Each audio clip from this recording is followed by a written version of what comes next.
vamos a ver que esta es una patología diferente a las que ya habíamos visto anteriormente, porque aquí en la anemia hemolítica autoinmune, pues es un proceso adquirido, que quiere decir que pues, el paciente no nace con ellos, sino que el paciente por diferentes causas, situaciones, motivos, puede llegar a tener una destrucción de sus glóbulos rojos, y esto generalmente va a ser secundario a una lesión externa al glóbulo rojo. Eso no va a ser un problema intrínseco, sino más bien va a ser un problema extrínseco. Prácticamente aquí se los digo, si nosotros habláramos de alguna definición, es una destrucción que va a ser masiva, va a ser descontrolada, porque recuerden que todos los glóbulos rojos en algún momento se van a destruir, o sea, para eso funciona también el vaso.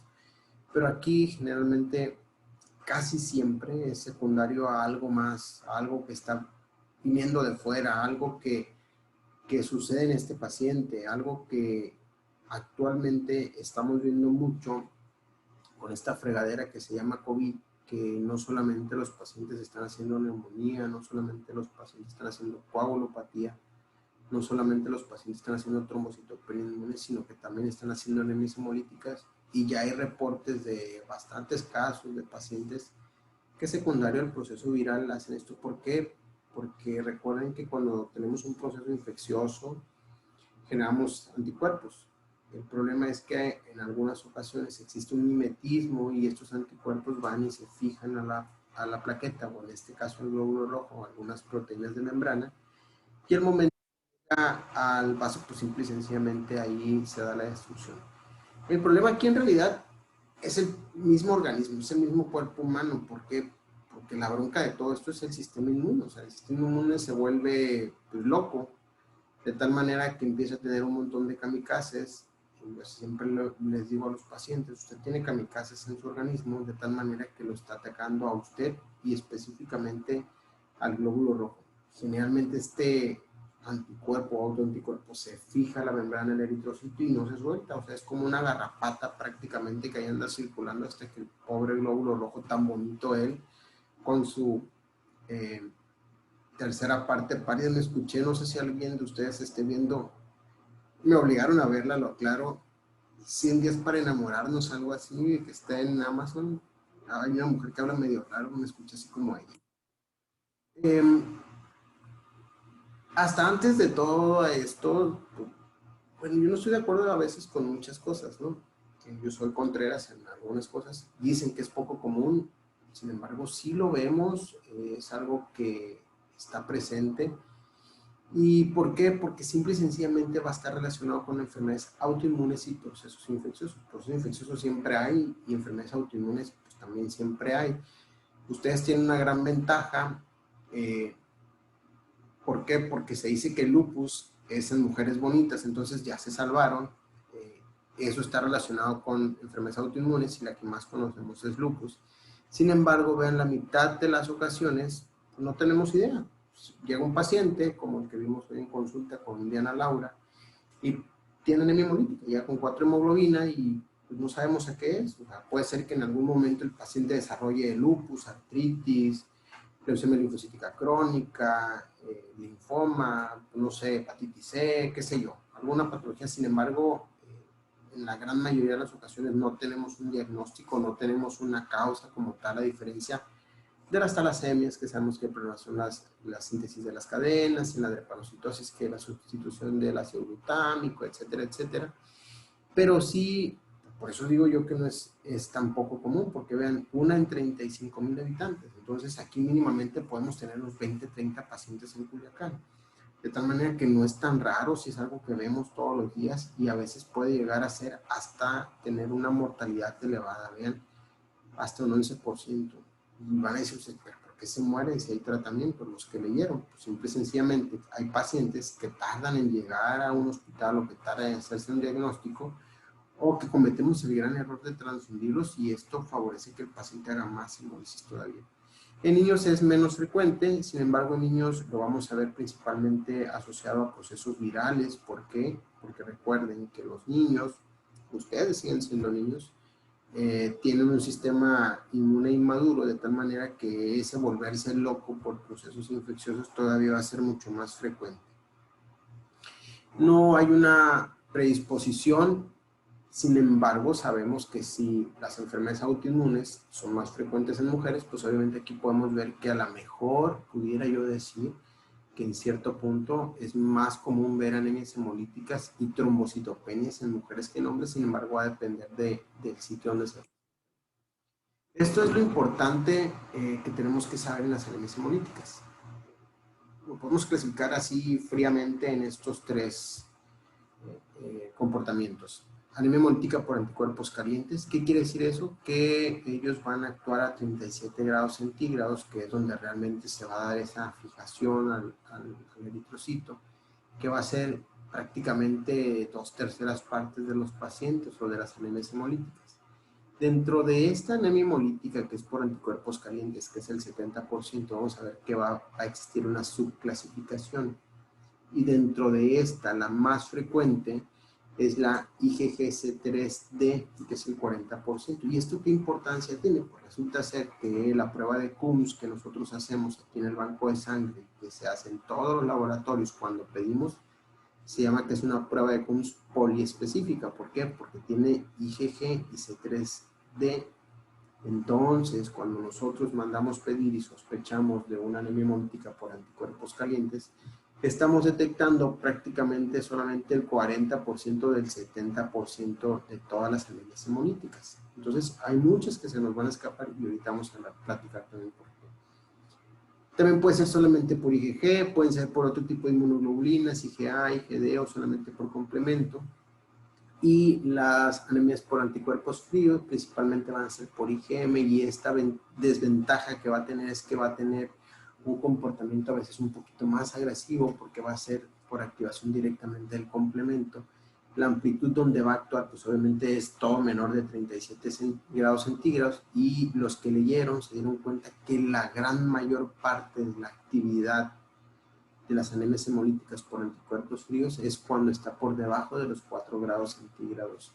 Esto se da muy frecuentemente en niños cuando tienen infecciones por Mycoplasma pneumoniae. Realmente los niños tienen una gran afección por este patógeno, entonces sí se puede llegar a ver. En aquellos pacientes también que tienen leucemias, LLC, también se relaciona con IgM, y hay una que se llama anemia hemolítica mixta, o hay una que tiene un nombre súper bonito que se llama Donat-Landsteiner, que quiere decir que es una anemia hemolítica bifásica.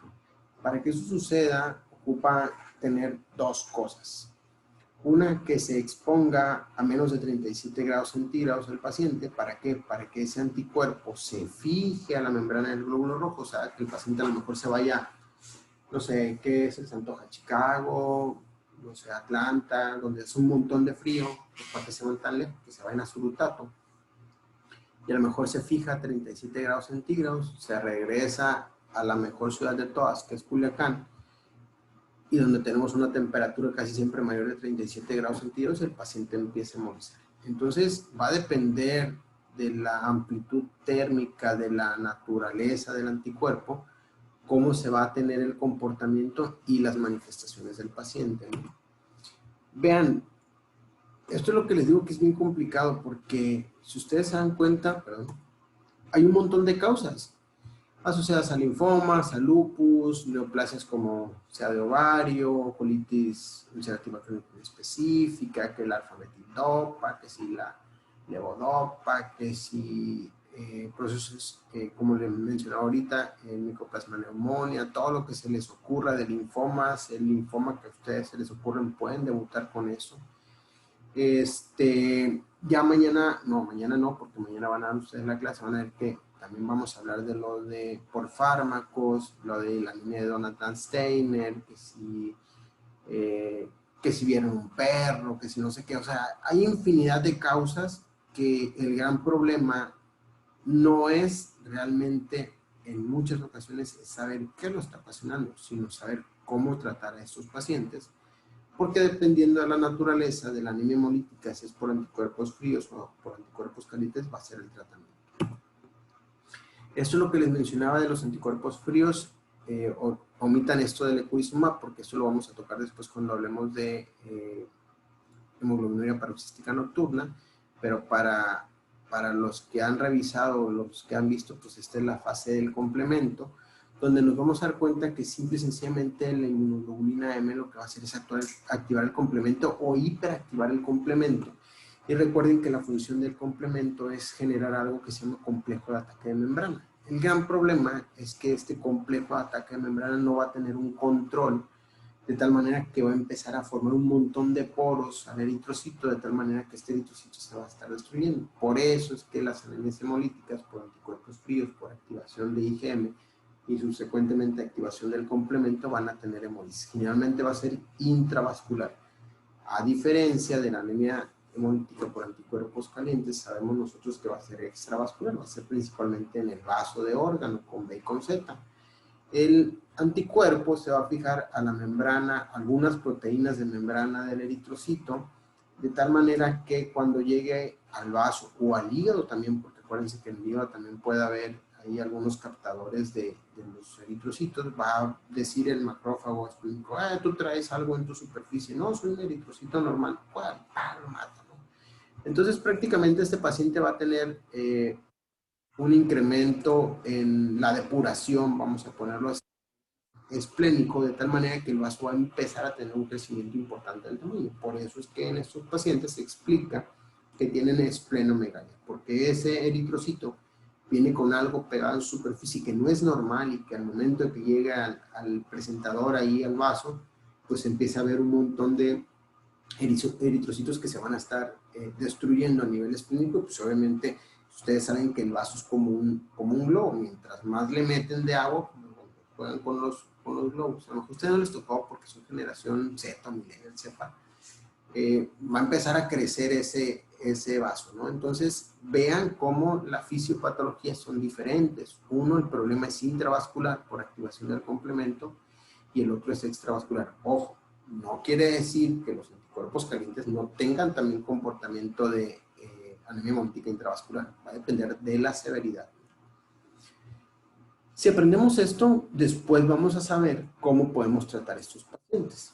Esto es prácticamente lo mismo, la imagen se ve muy fea, la presentación de antígenos, cómo puede ser a nivel esplénico, a nivel hepático, y las manifestaciones clínicas pues no son diferentes, ven, es prácticamente lo mismo. O sea, el paciente se va a sentir mal, cansado, dolor de cabeza, pues, astenia, dinamia, pero más de lo común todavía, y es muy, muy importante que se va a ver como uno de mis personajes favoritos, que son los Minions, se van a ver amarillitos. ¿Por qué? Por esa hiperbilirubinemia predominantemente de la bilirrubina directa.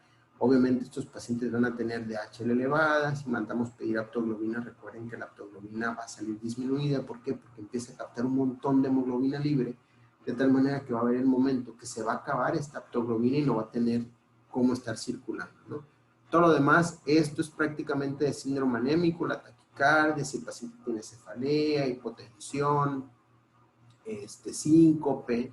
El dolor abdominal ya lo mencionábamos nosotros, que es por ese, principalmente ese consumo del óxido nítrico. La fiebre, ¿por qué? Pues porque hay liberación de un montón de citocinas, de tal manera que los pacientes, cuando están en un evento agudo, es muy común que tengan, es que traigo dolor abdominal, no se me duele la panza y traigo dolor de espalda o como si fuera lumbalgia y fiebre, y uno rápidamente dice, bueno, pues el paciente está en una hemólisis aguda, ahí hay que iniciar el tratamiento rápidamente y no transfundir a menos de que el paciente esté en peligro de la vida. ¿Por qué no transfundir? Pues ahorita lo vamos a ver, pero si yo transfundo un paciente, lo único que voy a ocasionar es que meta más sensibilización al paciente, meta más eritrocitos, de tal manera que se van a fijar más los anticuerpos y voy a ocasionar más hemólisis. Entonces, si yo a este paciente lo transfundo sin tener una justificación de por qué transfundirlo, lo que voy a hacer es prácticamente llevarlo al matadero al paciente. El diagnóstico es sumamente sencillo, es un paciente que pues obviamente lo ven y está entre pálido, amarillo, que les dice que se siente mal, que siente que se va a morir, que siente muy débil, que no tolera el ejercicio, tiene disnea de pequeños esfuerzos, pues prácticamente la clínica, pero siempre es importante ver estudios de laboratorio. Recuerden que si nosotros valoramos bien una biometría hemática, podemos ver una biometría hemática con anemia normocítica o puede ser macrocítica, va a depender de la reticulocitosis. Esto lo hemos venido platicando desde el principio.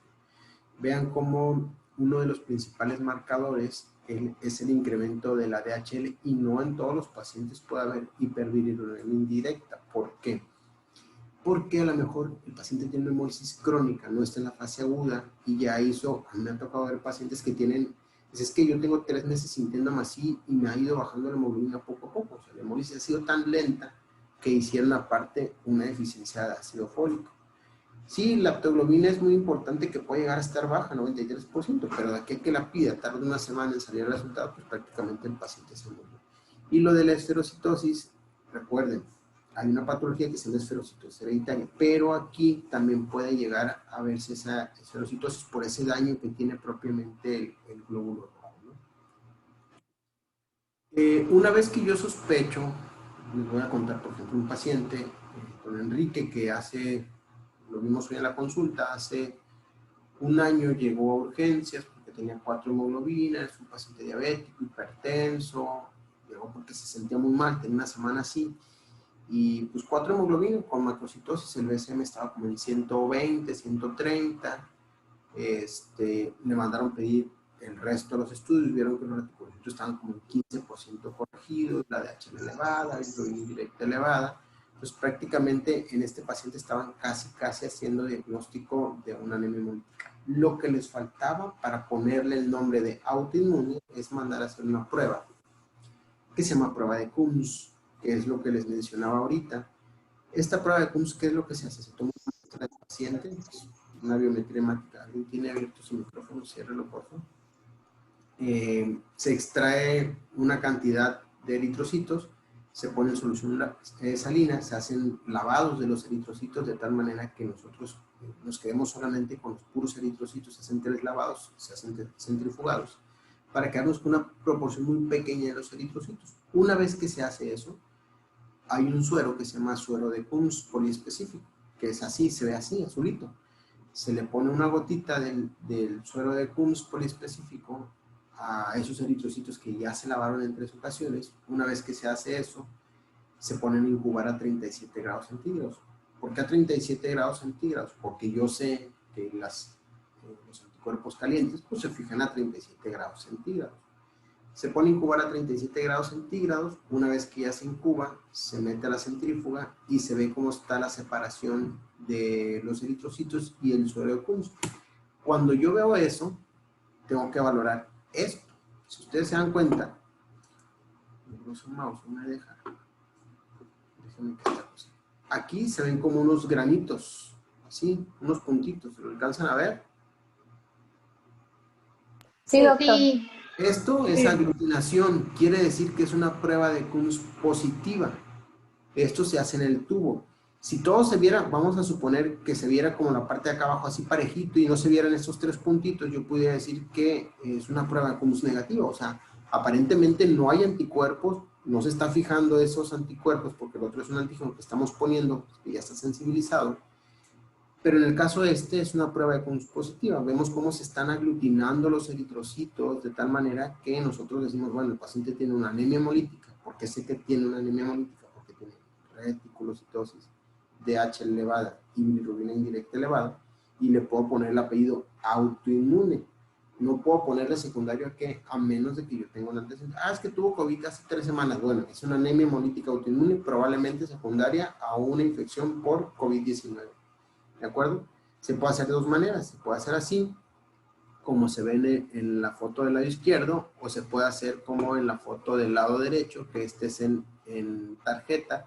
Esto es mucho más fácil porque la máquina se encarga de hacer todo y aquí prácticamente, vean cómo también se ve como puntitos todo, pues, y acá en la parte de arriba también. Entonces, y aquí también, esto me está diciendo que el paciente tiene una prueba de Coombs positiva y que tiene IgG y C3D, que es una fracción del complemento. Recuerden que eso es el 40% del 70% de las anemias hemolíticas. Ahora bien, la pregunta sería, para yo poder hacer diagnóstico, ¿tengo que tener una prueba de Coombs positiva? La respuesta es no.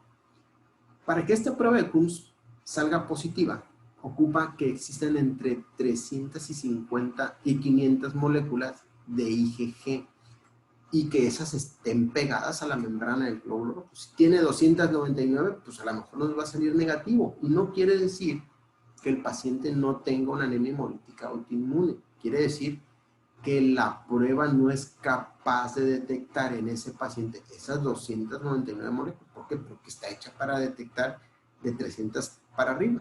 ¿De acuerdo? Y el otro gran problema, que yo lo platicaba con Diana Laura, no sé si esté por ahí, y en la mañana me equivoqué porque yo le dije que era como el 5% de la población. No, es el 1% de nosotros, de todos los que estamos ahorita presentes. El 1% podemos llegar a tener una prueba de Cunus positiva y no quiere decir que tengamos una anemia hemolítica. Quiere decir que tenemos un autoanticuerpo. Todos podemos llegar a tener un autoanticuerpo y no tener ninguna manifestación. A lo mejor en algún momento vamos a tener alguna otra patología, pero no lo sabemos. Y la otra es que si yo a los pacientes que están aquí en el hospital, vamos a suponer que son 20, el 8% van a tener una prueba de Cunus positiva. No quiere decir también que tengan una anemia hemolítica. Quiere decir que esa sensibilización por la sepsis, por el embarazo, por lo que ustedes quieran, hace que el paciente tenga autoanticuerpos y lo esté detectando. ¿Por qué? Porque la prueba solo dice, bueno, yo detecto que hay anticuerpos que están pegados a la membrana del glóbulo rojo. Es lo único que yo te puedo decir. Si tú tienes bilirrubina indirecta elevada, DHL elevada, una anemia macrocítica, quiere decir que el paciente, aparte de todo eso, tiene una anemia hemolítica autoinmune. Denme un segundo, ahorita vuelvo a... A ver, ¿en qué estaba? Estábamos hablando de que pues, no todo lo que sea CUMS positivo es anemia hemolítica, pero si yo tengo un paciente que tiene todos los datos de hemólisis que hemos platicado todo este tiempo en la prueba de CUMS, pues estamos poniendo el nombre y el apellido. Aparte del problema de que tenga entre 300 o más de 300 moléculas adheridas a la superficie, el otro problema es que no me va a detectar IgA, IgD u otras inmunoglobulinas. ¿Por qué? Pues porque la prueba es IgG y C3D, entonces todo lo demás que esté fuera de eso, pues no las va a detectar. Por eso es que yo les decía que solamente va a detectar el 40% del 70% de anticuerpos calientes. También se puede hacer otro estudio que es una citometría de flujo, pero es mucho más complicado, realmente aquí no lo hacemos, o mandar pedir, ¿sabes qué? Quiero una prueba de CUMS IgA, quiero una prueba de CUMS específica para IgG, o quiero una prueba de CUMS IgD. Ahí el problema nos meterían a los de laboratorio, no a mí. ¿Por qué? Pues porque ellos tendrían que conseguir el reactivo, ¿no? Una vez que yo tengo el paciente que ya me llegó con todos los datos de hemólisis, le hice la prueba de CUMS y salió positiva, ¿qué es lo que sigue? Pues lo que sigue es tratar al paciente. ¿Cuál es el tratamiento? Pues ustedes ya lo leyeron, no sé para qué se los voy a decir. Pues vean, ahí está la imagen. Son asteroides, como dicen la gran mayor parte de las personas, son asteroides. ¿Por qué se da el esteroide? Porque resulta ser que el esteroide tiene mucha afinidad por el linfocito y lo que hace es ocasionar inmunosupresión de tal manera que disminuimos la producción de anticuerpos, de tal manera que ese sistema inmune que está volviendo loco lo vamos a detener. O sea, para de cuenta ponerle una barrera con los corticoides de tal manera que el paciente debe dejar de movilizar.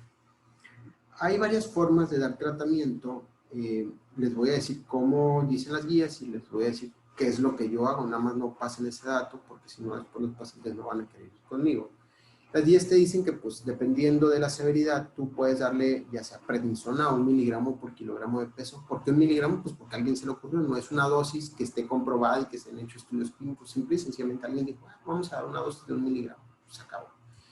Generalmente se da por, dicen 3 a 4 semanas y hay literaturas que te dicen que una vez que la hemoglobina llega a 10 empieza a hacer la dosis reducción. O si el paciente llega con hemólisis muy grave, puedes utilizar la metilprednisolona desde 250 hasta 1 gramo, prácticamente son de la misma familia, son primos hermanos. Puedes utilizar la dexametasona, que es otro esteroide, son 40 miligramos por 4 días, o inmunoglobulina. La inmunoglobulina lo que hace es de cuenta, ¿cómo se explica? Es como un cuchillo en el pastel.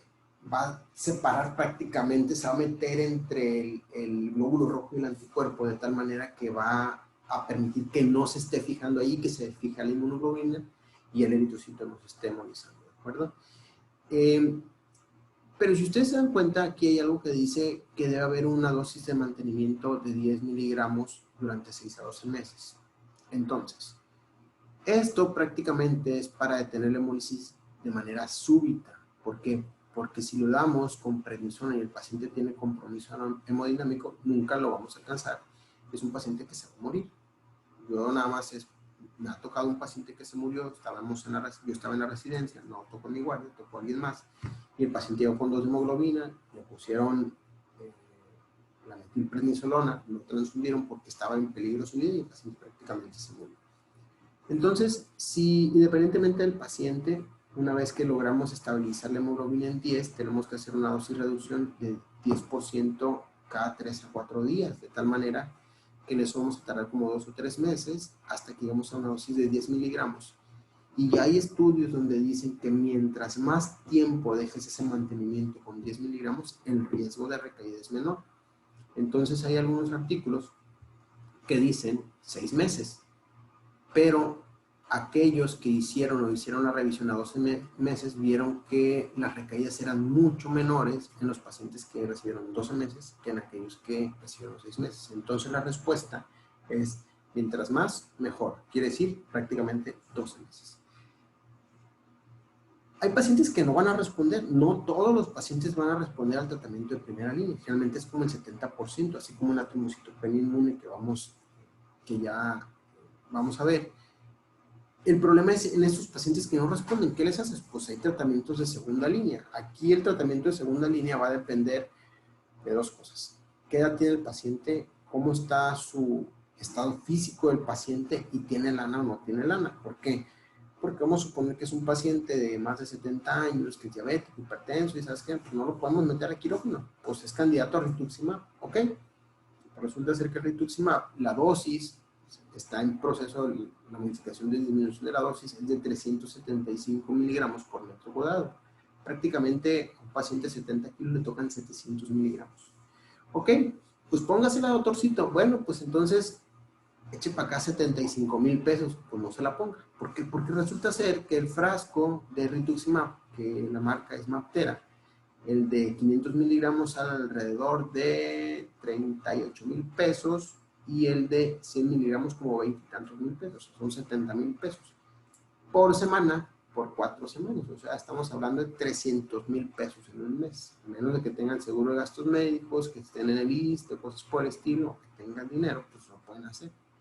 Pero la gran mayoría de los pacientes en México no tenemos esa posibilidad económica. Entonces, prácticamente en México tenemos que utilizar otro tipo de inmunosupresores, como el danazol, que no sé por qué lo sacaron del mercado, el micofenolato, la azatioprina, o simple y sencillamente rogarle al cirujano para que nos eche la mano y le hagan la esplenectomía. ¿Por qué la esplenectomía? Pues es lógico, si el problema está siendo que se están destruyendo el nivel esplénico principalmente, porque ahí es donde se están detectando, pues quita el sitio donde se están destruyendo.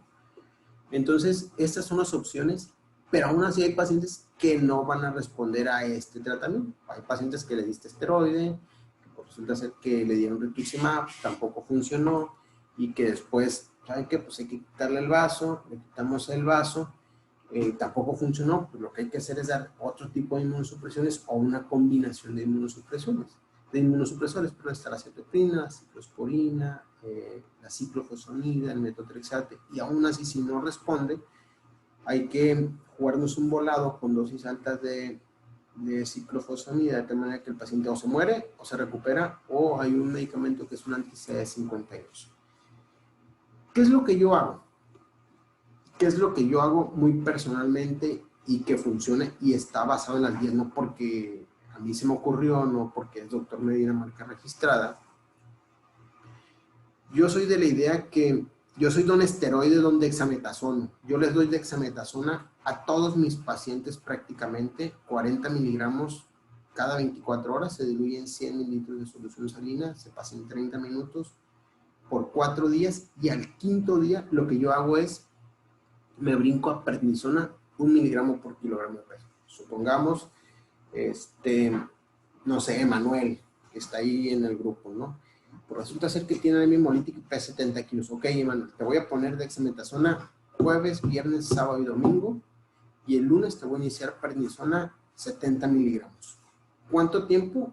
Pues hasta que tu hemoglobina llegue a 10, si llegaste con 7 y tardaste 3 semanas en llegar a 10, vigilando que tus reticulocitos vayan para abajo, vigilando que la bilirrubina indirecta vaya para abajo y la DHL vaya descendiendo. Una vez que llegues a 10, empiezo a hacer una dosis reducción de 10%. Tampoco me complico, voy bajando de 10 miligramos en 10 miligramos, porque si es 10% serían 7 miligramos. Resulta ser que la prednisona hay de 5, hay de 20 y hay de 50. Pues hacer 7 miligramos va a estar súper complicado. Entonces, eso es lo que yo hago personalmente. Una vez que ya logro hacer esa dosis de reducción y me quedo en 10 miligramos, a ese paciente lo mantengo con esos 10 miligramos por 12 meses y a los 12 meses le suspendo el tratamiento. Eso es lo que yo muy personalmente hago, basado en un montón de cosas que he leído y que se ha visto que tiene muy buena respuesta. ¿Por qué? Porque resulta ser que la dexametasona, si ustedes se dan cuenta, por eso los puse específicamente aquí, las respuestas son días, rápido, y la prednisona son semanas. Yo no tengo semanas para salvar la vida de un paciente, yo tengo horas o días para salvarle la vida a un paciente. Entonces lo que yo hago es poner esto. ¿Puedo volverlo a repetir? Sí, y de hecho me ha tocado con un paciente, de hecho el paciente falleció por COVID hace poco, él tuvo, no esperar porque si ven, porque dice que aquí es inestable el internet. Doctor, es que se nos trabó a todos, o sea, Sí, como que Espero, se me congeló. avisan. No, pero ya regresó, nada más Ah, que nos perdimos de todo lo que dijo. ¿de qué se perdieron? Se quedó en lo que usted hace. En lo que yo Ahí. apenas, hago. sí. Hijos de su madre. Bueno, lo que yo hago es que les doy dexametasona, 40 miligramos en 100 mililitros de solución salina por 30 minutos por 4 días. Día 1, 2, 3, 4. Y al quinto día les inicio prednisona 1 miligramo por kilogramo de peso hasta que la hemoglobina se estabilice en 10, bajen los retis, baje la bilirrubina indirecta y baje la DHL. Una vez que pasa eso, hago dosis reducción de, no del 10%, porque sería muy complicado bajarle 7 miligramos a un paciente que está tomando 70 miligramos de prednis. Le voy bajando de 10 miligramos en 10 miligramos cada 3 a 4 días. Ya que llego a esos 10 miligramos, se lo dejo por 12 meses, cumplen los 12 meses y lo suspendo. ¿Por qué yo hago eso? Porque hay mucha literatura que dice que es mucho mejor hacer ese tipo de ajustes en el tratamiento o de manejos en el paciente, justificado o basado en esto. La dexametasona, dexa o metil es la misma, son muy buenas respuestas. A mí me gusta la dexa, o sea, es como lo que platicaba con los de clínica, pues a mí me gusta algo y punto. Entonces, a mí me gusta la dexa y he tenido buenas respuestas. La dexa, la respuesta es súper rápida, o sea, en días. Yo tengo poco tiempo para salvar la vida de un paciente, no tengo semanas. Pero vean el gran problema. La respuesta solamente es en 7 de 10 pacientes. La bronca es con esos 3 pacientes que no me van a responder. Me voy a ir a segunda línea, me voy a ir a tercera línea, o me puedo ir hasta cuarta línea, o hasta que el paciente se muera, como el que les comenté que llegó ya donde estaba en la residencia. Y esos son los otros medicamentos que se utilizan, que es la satioprina de 2 a 4 miligramos, pero vean, las respuestas tardan. La esplenectomía también es rápida, el problema es que para meter a un paciente de esplenectomía, pues no nada más es decir, sí, mételo, sino que pues hay que tenerlo preparado, ¿no? Todas las demás en realidad son tardadas y la de mayor rapidez es la de dexametasona. El problema no es voltear a ver esto, el problema es voltear a ver esto, decir, bueno, pero es que está alta la respuesta, sí, tomando en cuenta que 3 pacientes no respondieron, esto es el 60-70% de esos 3 pacientes, o sea, realmente es una respuesta baja, o sea, un paciente se va a quedar hemolizando y puede hacer hasta una hemólisis crónica y nunca detener a ese paciente, ¿no? Entonces, esta es la forma de tratar a un paciente que ya diagnosticamos, obviamente, en quién se va a transfundir, en aquel paciente que esté en peligro la vida, que tenga cuadro anémico y que no nos quede de otra, pero que ya le hayamos puesto esteroide. Si no le hemos puesto esteroide, hay que esperarnos a la transfusión, porque si no vamos a empeorar a ese paciente, ¿no? Preguntas.